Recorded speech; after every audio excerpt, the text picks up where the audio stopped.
ஆள வந்து கோயில் கொண்ட குங்குமக்காரி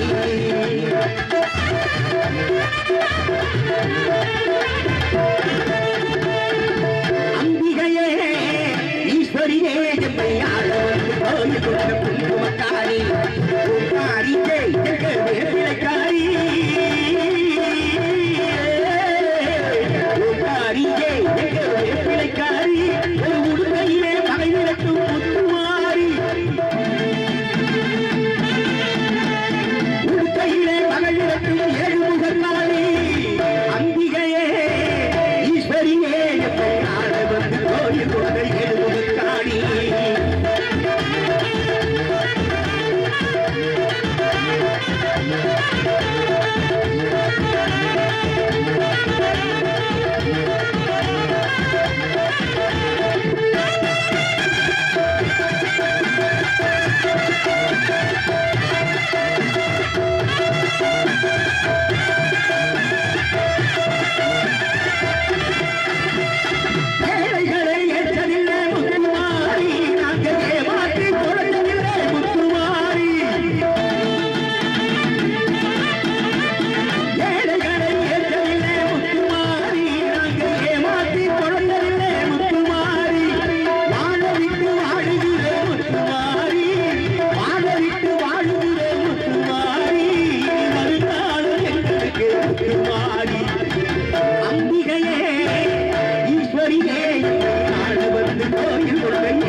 ஏழு முகங்களை கொண்ட காளியம்மனுக்கு இரண்டு காளிகளை நாங்கள் இப்பொழுது பச்சைகாளியும் பவனகாளியும் ஆடக்கூடிய ஒரு சிறப்பு நிகழ்ச்சி இது உங்களுக்காக. நிகழ்ச்சியுடைய சிறப்பு நிகழ்வாக காளியாட்ட நிகழ்வு. ஏழு முகங்களை கொண்ட இந்த புண்ணிய பூமியில்